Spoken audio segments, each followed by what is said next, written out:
What is good, YouTube? Charity Effects back. Hey man, listen. Last Friday was NFP, non-farmers payroll. For y'all who don't know, alright, last Friday was NFP. So in this video, I'm about to break down how I was able to capitalize on NFP trading GBP USD. Alright, so if you really want to learn how I did it, make sure you stick to the end of this video. If you also haven't yet subscribed to this channel, make sure you hit that subscribe button, make sure you hit that like button, make sure to drop a comment down below. If you're also interested in catching moves like this, just DM me on Instagram to get yourself enrolled in my one-on-one mentorship, alright? So with that being said, let's just get to business. Alright, so now starting from the 4H time frame, what did I do first? What was the first thing I did? First thing I did was to identify our trend. Now looking at our charts, what trend are we in? We're in an uptrend. You get me? So after I identified my trend, what did I do next?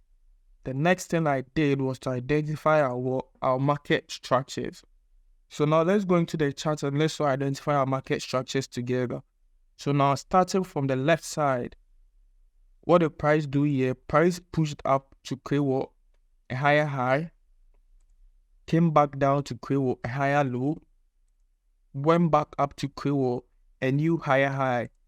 Why is this a new high? Because this high is higher than that of its previous high, or this high closed above its previous high. So we consider this as our new higher high. After this higher high was formed, what the price do next? It came back down to create a new higher low. Why is this a higher low? Because this low is higher than that of what its previous low, or because this low closed above its previous low.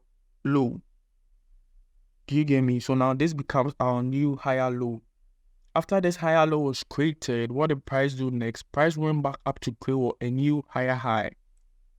Why is this a new high? Because this high is higher than that of its previous high, or because this high closed above its previous high. So now this becomes our new higher high. After this higher high was formed, what the price do next? Price came back down to create a new higher low. Right? Why is this a new higher low? Because this low is higher than that of what its previous higher low, or because this low closed above what its previous higher low. You get me? So now this becomes our new higher low. After this higher low was created, what the price do next? It continued back up to create a new higher high.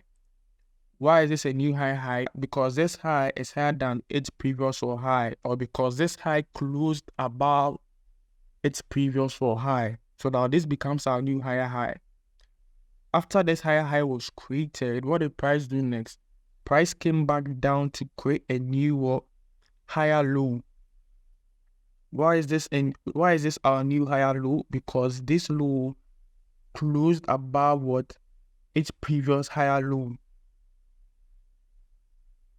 You get me? So now this becomes our new higher low. Someone might also ask, why didn't I consider this as our new higher low? I didn't consider this as our new higher low because this low never led to the formation of this higher high. You get me? This low never led to the formation of this higher high. It was this low that led to the formation of what? This higher high.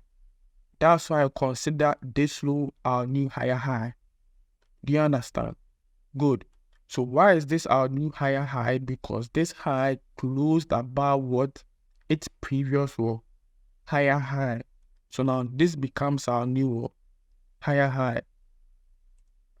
Alright. So now from the market structures we've identified, what do we realize? We realize that the market was creating a series of higher highs and higher lows, which confirms our uptrend. You get me?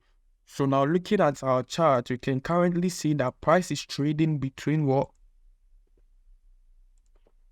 So now looking at our chart, you can clearly see that price is trading between what? This higher low and this higher high. Do you get me? So after we've identified our H4 market structures and our H4 trend, what did I do next? all what I did next was to go down to my lower time frame, which is my H1 time frame, to look for my entries. So now let's go down to our H1 time frame to look for our entries. Alright, so now coming down to our H1 time frame, right? What was the first thing I did? The first thing I did was to also identify our H1 market structures. You get me? Same thing I did on the H4.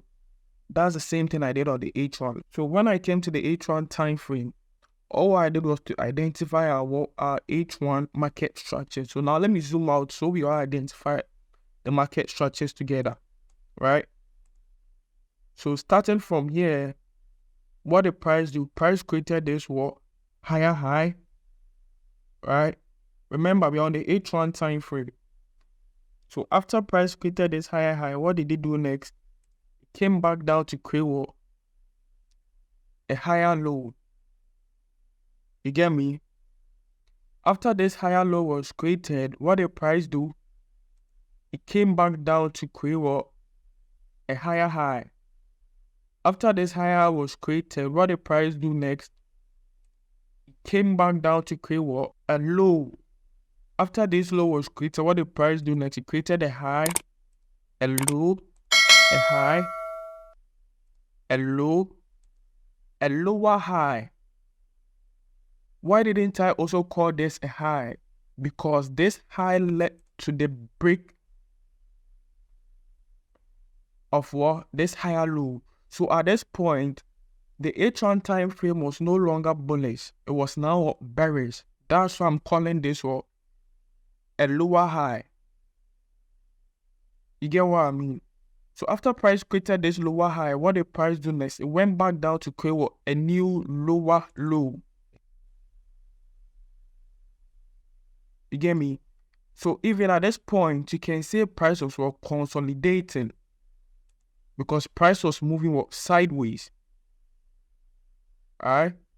So what did price do? After it created this lower high, it broke down to the downside by what? Breaking what? A higher low market structure.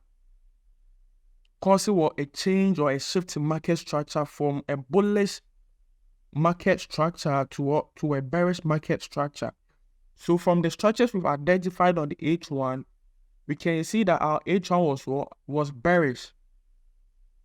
You get what I mean? Good. So after we identified our H1 market structures, what did I do next? The next thing I did was to identify my what? My key levels. What did I say I did next? The next thing I did was to identify my key levels. And in a bearish market or in a bearish structure, what are we looking for price to do? What key levels are we trying to identify? We are trying to identify supports to become what? Resistance level. What did I say? In a bearish market structure, what key levels are we trying to identify? We are trying to identify support levels to become more potential resistance levels. You get me? So now, our first support level we could have identified was this support level. You get me? This was our first support level. So here we can say support. Then price became a resistance right here. Again, so after price created this support, it came back to retest it as a resistance. I didn't take my trade here because I don't trade after 3 p.m. You get me? So I ignored this trade. After I ignored this trade, all what I did was to identify another level, another key level, which is a higher low right here. You get me? I identified our key level right here, which is a higher low right here, which is also a support level.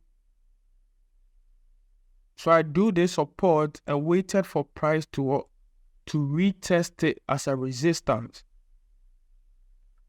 You get me? So support became resistance right here. If I'm to zoom in, we see this higher low was a support. What did price do? It broke above it, broke below it, and retested as a what? As a resistance. You get what I mean? So after price retested as a resistance, what was I waiting for next? A bearish confirmation candlestick to tell me that price is about to drop to the downside. Alright, so looking at the candlestick formations, right, after price retested, what bearish candlestick confirmation did we get? We got a bearish engulfing candlestick confirmation. How do we know there's a bearish engulfing candlestick confirmation? Because this red candlestick closed below the wick of this black candlestick. After we had a closure of this bearish engulfing candlestick, that's when I went in for shorts, or I went in for sells. And where did I place my stop loss? I placed my stop loss right on top of this wick, and my take profit to my H forward higher low level or higher low market structure. You get me? Or H1 what? Lower low. Do you get me? So that's why I placed my take profit.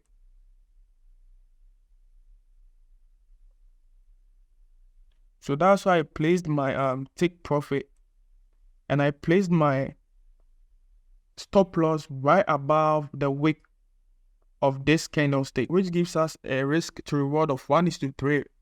Okay, risking 24 pips to make 74 pips. Alright, so this huge wick here was the NFP news.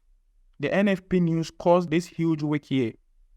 So right after the NFP news was released, that's when our take profit got smashed. Alright, so our take profit got smashed right after the NFP news was released. Do you all get what I did? It's just simple, man. In case you didn't understand anything I did, make sure to rewatch the video over and over and over again. Alright? Good. So this is where I like to end my video, man. So like I said earlier on, if you're interested in catching moves like this, just DM me on Instagram to get yourself enrolled in my one-on-one mentorship. Alright? If you also haven't yet subscribed to this channel, make sure to hit that subscribe button. Make sure to hit that like button. Make sure to drop a comment down below. So with that being said, I'll see you in the next video. Ciao, FX. Peace. I'm out.